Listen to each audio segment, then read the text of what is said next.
क्यों मत जाओ ना भैया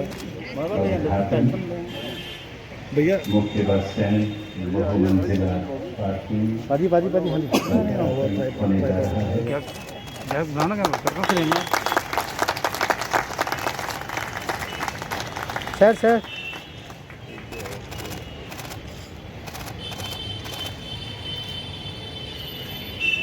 थैंक यू वासियों को खूबसूरत जितना ये आज हम पवित्र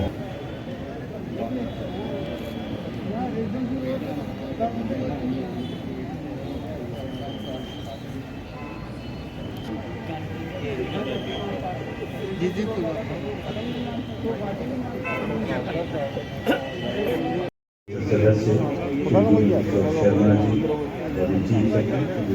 और जय हे भारत भाग्य विधाता पंजाब सिंध गुजरात मराठा द्राविड़ हिमाचल यमुना गंगा उच्चा में जागे तब श्रीदाता जन गण मंगलदायक जय हे भारत भाग्य विधाता जय हे जय हे जय हे।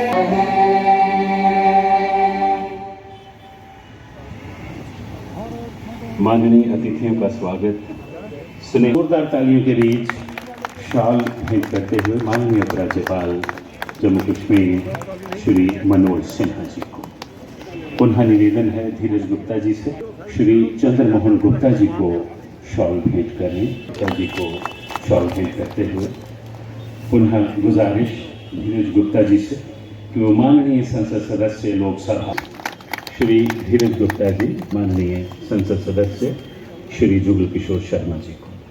और अब मेरा विनम्र निवेदन है, ये प्रसन्नता का विषय है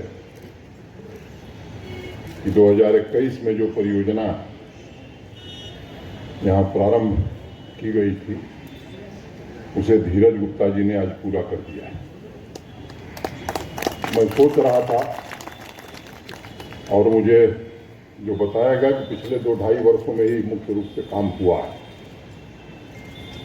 अगर सामान्य रूप से आप जम्मू कश्मीर के बजट को देखें तो मोटा मोटी 1 लाख करोड़ रुपए का बजट है जो पिछले साल देश की संसद ने पारित किया।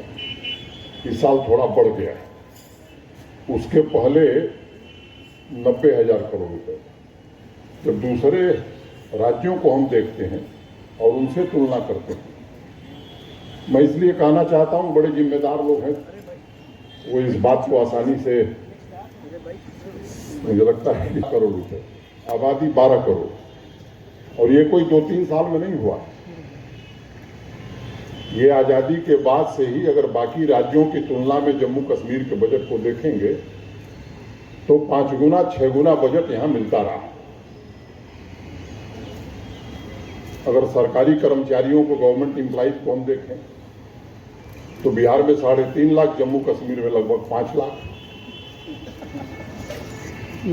अगर दूसरी तरफ निगाह ले जाते हैं तो रोज धरना कि हम 3,000 पर हैं, कई साल से हैं, लिख के दिया गया कि 7 साल बाद अस्थायी कर दिए जाएंगे।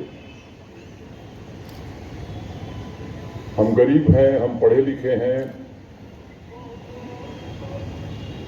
मुझे लगता है कि अब वो समय आ गया है कि देश के बाकी राज्य जिस तरह से गुड गवर्नेंस के आधार पर चलते हैं उस आधार पर जम्मू कश्मीर को भी चलना चाहिए। सामान्य रूप से आप देखें देश के दूसरे राज्यों में, मैं उत्तर प्रदेश, बिहार, मध्य प्रदेश या नॉर्थ ईस्ट के प्रदेशों की अगर बात करूं तो ये कोई गुजरात, महाराष्ट्र, कर्नाटक की तरह विकसित राज्य नहीं, ये भी पिछड़े हुए राज्य थे। लेकिन मैं भी गांव से आता हूं, अब वहां गांव को सड़क से जोड़ना ये समस्या नहीं रह गई। पिछले 6 वर्षों में, खासतौर से 2000 में जब श्रद्धेय वाजपेयी जी देश के प्रधानमंत्री बने और प्रधानमंत्री ग्राम सड़क योजना शुरू हुई तो मोटे तौर पर पहला जो मानक था 1000 की आबादी के ऊपर के गांव, फिर 500 की आबादी के ऊपर के गांव, फिर 250 की आबादी के ऊपर के गांव, ये गांव सड़क से जुड़ गए। सामान्य रूप से यूपी बिहार जैसे राज्यों में भी गांव में 20 घंटे 22 घंटे बिजली रह रही है। यहाँ आने के बाद योजना बनानी पड़ी है कि कैसे यहाँ के हर गांव को सड़क से जोड़ा जाए, हर गांव तक बिजली कैसे पहुंचाई जाए। मुझे लगता है कि मैं इसलिए कह रहा हूं कि जरा मीडिया के भी साथी हैं, रोज अच्छी अच्छी खबरें भी लिखते हैं और प्रबुद्ध लोग भी हैं जम्मू नगर के, इनको विचार करने की जरूरत है कि आखिर ये जो एक सभ्य समाज की न्यूनतम नागरिक आवश्यकता है, बजट इतना बड़ा होने के बावजूद भी हम प्राप्त नहीं कर सके। इसमें मैं किसी को दोष नहीं देता और मैं ये कहना चाहता हूं कि हमने इसकी कार्य योजना हम सबने बनाई है और खुलेआम खुले तौर पर कहना चाहता हूं कि ये 3 वर्ष में अब कोई गांव नहीं होगा जहां सड़क नहीं होगी, बिजली भी 24/7 क्वालिटी पावर मिले, इसकी योजना हम सबने बनाई है। लेकिन हमारी दिक्कत क्या है? हमारी दिक्कत यह है कि अगर यहाँ पार्किंग बंद भी जाए तो जम्मू के दूसरे हिस्से वाले लोग कहेंगे कि साहब यहाँ बन गया तो क्या वो हमारा क्या होगा। सब कुछ एक ही साथ चाहते हैं, ये मानव स्वभाव है। भगत सिंह पैदा होना चाहिए मेरे घर में नहीं तो पड़ोसी के घर में, ये मानव स्वभाव, इसमें कोई। तो मैंने थोड़ा विषय से हट कर ये बात कही। मैं उन तमाम लोगों को जिन लोगों ने इस परियोजना को पूरा करने में अपना योगदान दिया है, मैं उनके प्रति हृदय से आभार व्यक्त करता हूं और उम्मीद करता हूं कि और भी जो परियोजनाएं हैं जिनका जिक्र अभी धीरज गुप्ता जी ने किया है, मैं थोड़ा बहुत जिक्र करूंगा, उसके विवरण में मैं नहीं जाना चाहता हूं, वो भी आगे समय से पूरा हों।